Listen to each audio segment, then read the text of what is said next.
this video.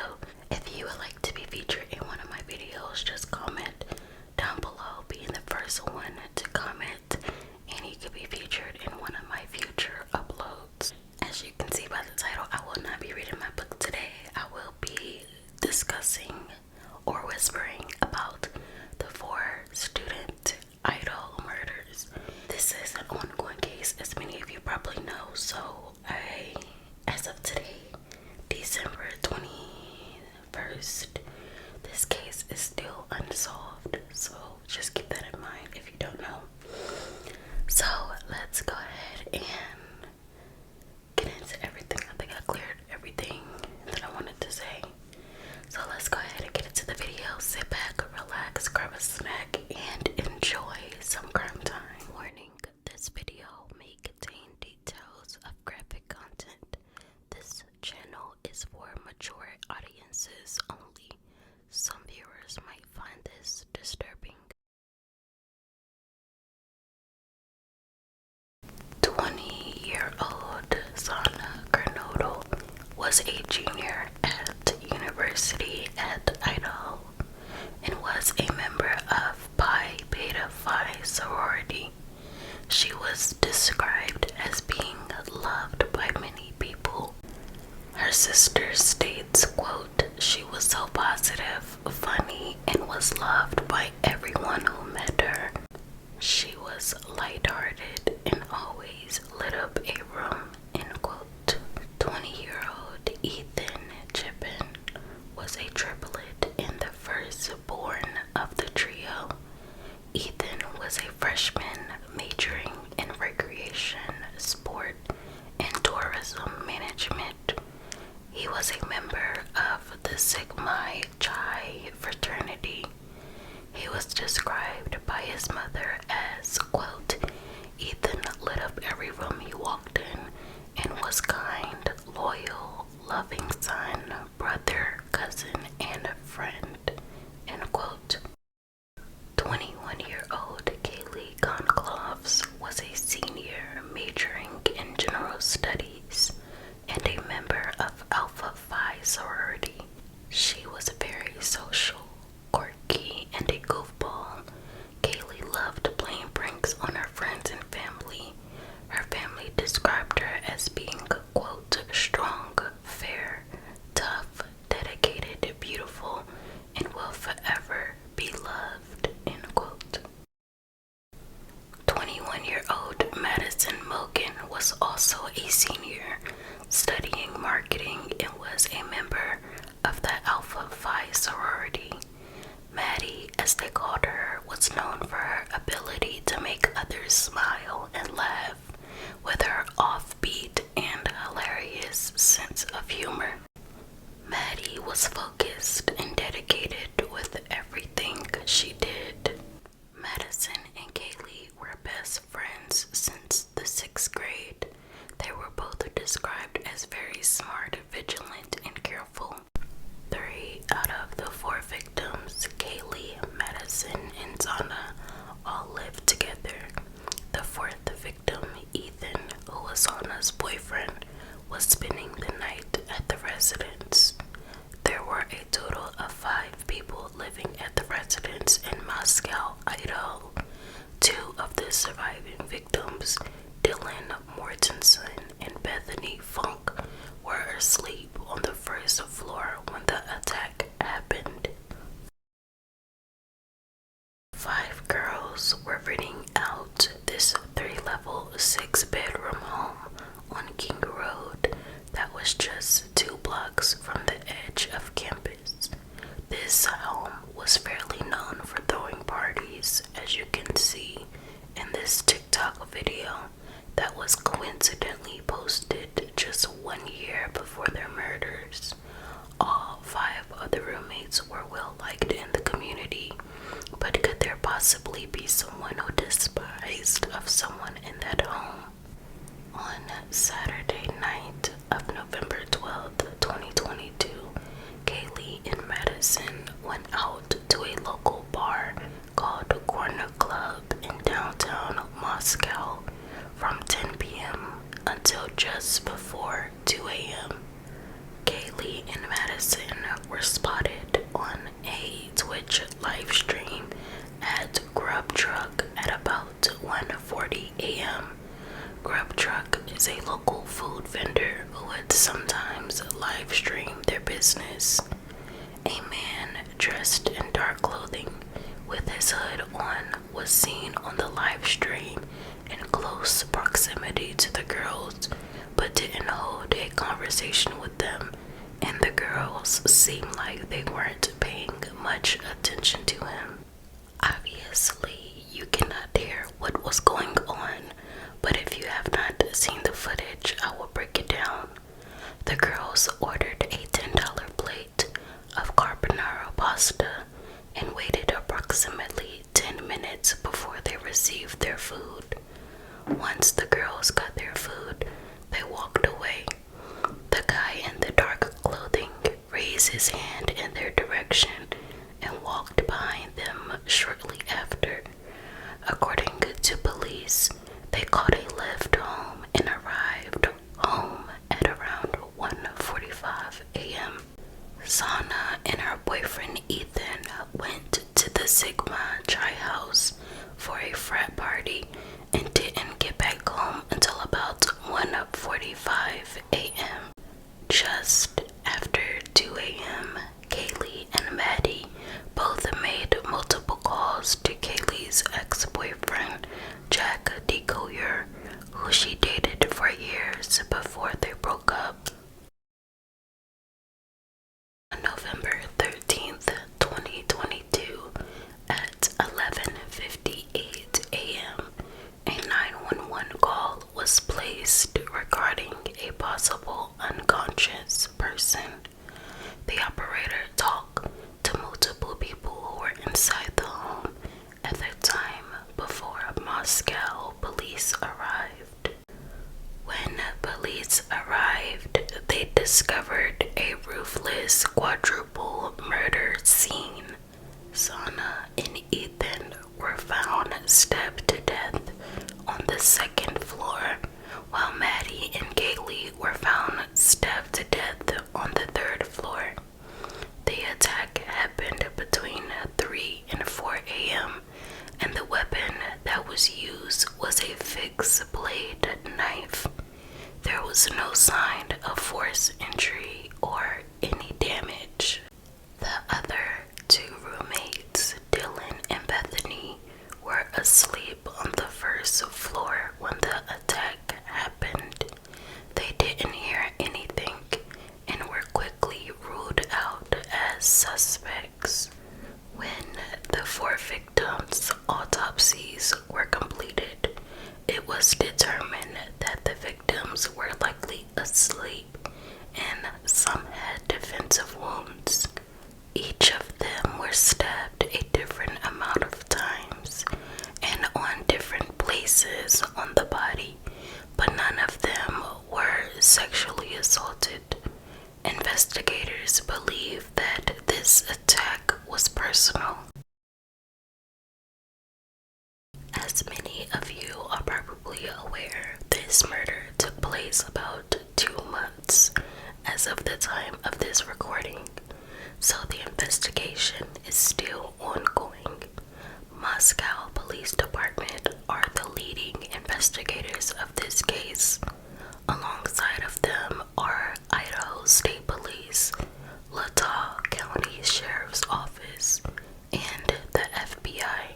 Investigators have received an overwhelming amount of tips, more than 10,000 tips. Thousands of tips about a sighting of a 2011 to 2013 Hyundai Elantra that was spotted in the area during the time of the murders. On December 7th, Moscow police asked the public for help in identifying the white sedan. An officer spoke out stating, quote, "Anybody else who hasn't sent in a tip, if you own one or if you know someone who was driving one on the day before or the day after the murders, to please send a tip in," end quote. There had also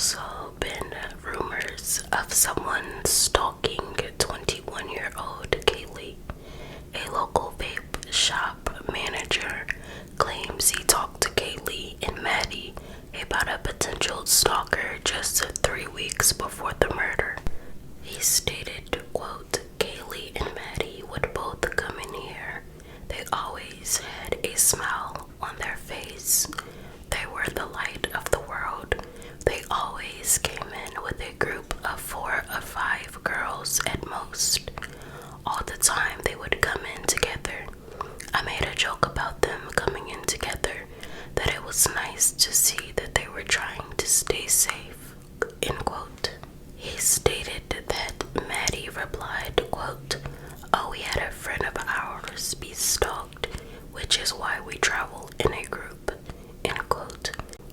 As Maddie was saying that, she hinted at Kaylee without actually saying it. He stated that Kaylee proceeded to tell him that the stalker would follow her at night when she was going to or from bars, either by the campus or down Main Street.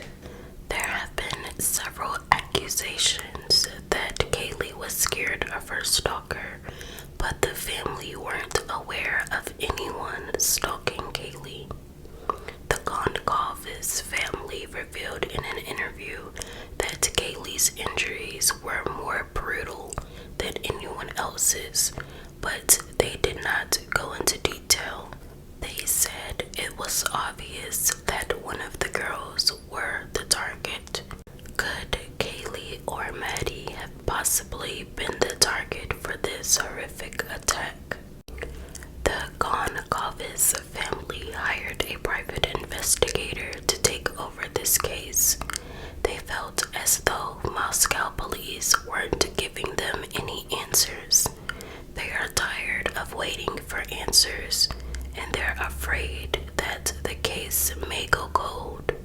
An unidentified man was spotted on Thursday, December 22nd at around 3 p.m. driving off with Kaylee's 2016 silver Range Rover. Before driving off, the man helped police scrape ice off the windshields and brush away snow. While the vehicle was warming up, Kaylee's vehicle was driven away from a Moscow city storage. A professor by the name of Rebecca Schofield from the University of Idaho has sued a TikToker by the name of Ashley Gillard for defamation of character. The TikToker has accused Rebecca of being involved with the murders of the 4 Idaho students. The lawsuit was filed Wednesday, December 21st, 2022. I did some digging and found the TikToks that was made by Ashley, and one thing is for certain, she is not backing down, and she is very confident that she will win this. I will not speak on the allegations against the professor, but what I will say is Ashley solves high-profile murders by using tarot cards. You can check out the TikToks for yourself and form your own opinion. The link to her TikTok will be in the description box below. Law enforcement experts and a former FBI agent are saying that it is harmful for the public to try and investigate the case, which is called cyber sleuthing. It can be harmful and delay this case or any case. I don't know if y'all remember the Gabby Petito case. I covered it a while back. TikTokers were going crazy to try and solve this case on their own. There were hundreds of videos spreading around the internet to try and solve that case. Anyways, back to the Idaho case. The former FBI agent for over 30 years, Pete Yakovitz, stated, quote, with what police, with all types of training and all resources to help solve just about any type of crime, have at their fingertips, it's kind of hard to believe that anyone just banging around the internet is going to be able to solve the crime that we couldn't. I just don't fathom it, end quote. Ben Mogan, Maddie's father, recently spoke out, stating he has no doubt that this case will be solved. He stated, quote, "From the very beginning, I've known that people don't get away with these things these days. There's too many things that you get caught up on, like DNA and videos everywhere. This isn't something that people get away with that goes unsolved," end quote. He continues, quote, "I have to just know that they know what they're doing, and if they don't, they know someone that does," end quote. The taxi driver that took Maddie and Kaylee home just hours before their murders spoke out. He stated, quote, "There was no apprehension, no weird feelings there, no upsetness. There was no nervousness about them. They weren't afraid of anybody. There was nobody following them or following us," end quote. He continues, stating, quote, "I picked them up about 1:45 a.m. They had their food and they were super excited about their mac and cheese, as girls are after they go to the club. They sat in the back and they chatted. They were normal, just like any other night. They weren't upset about anything or talking about anyone," end quote. A memorial for the 4 students was held. It was a beautiful memorial. The family took time to remember and share some fond memories of the 4 students. I personally just want to grant every single one of the families the strength and the courage to get up and fight for their loved one every single day.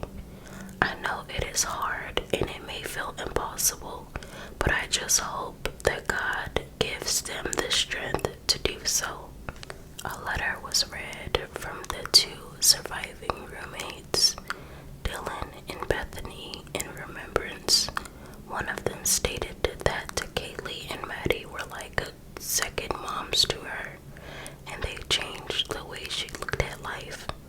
She continued, stating that Maddie and Kaylee were the inseparable duo. She continued, quote, "They all lit up any room they walked into and were gifts to this world. I wish every day that I could give them all one last hug and say how much I love them," end quote.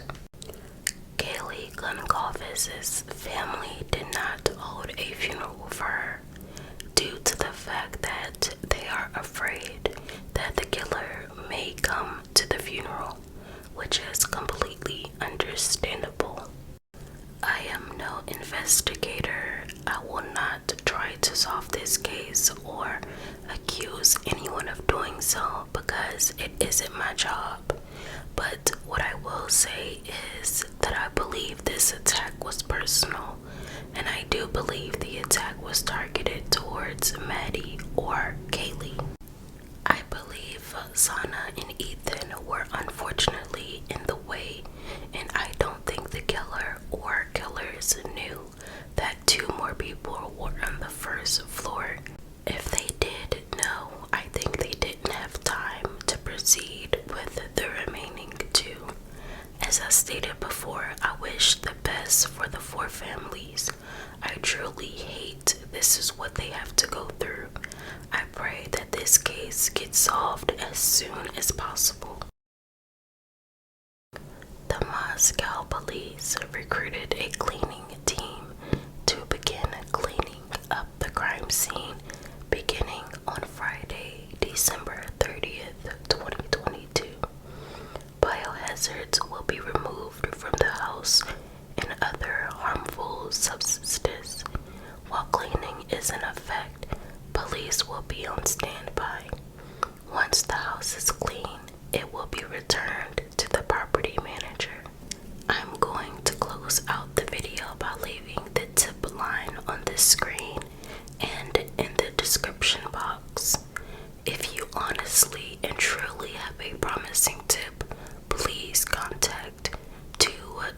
208-883-7180, or you can submit your tip at Tipline at ci.moscow.id.us.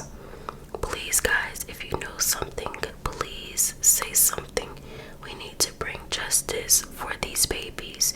If it was your daughter, your niece, your nephew, your grandchild, you will want justice. Please, please, please, if you know something, say something. Thank you so much for watching. Please share this story and don't forget to like, comment, and subscribe.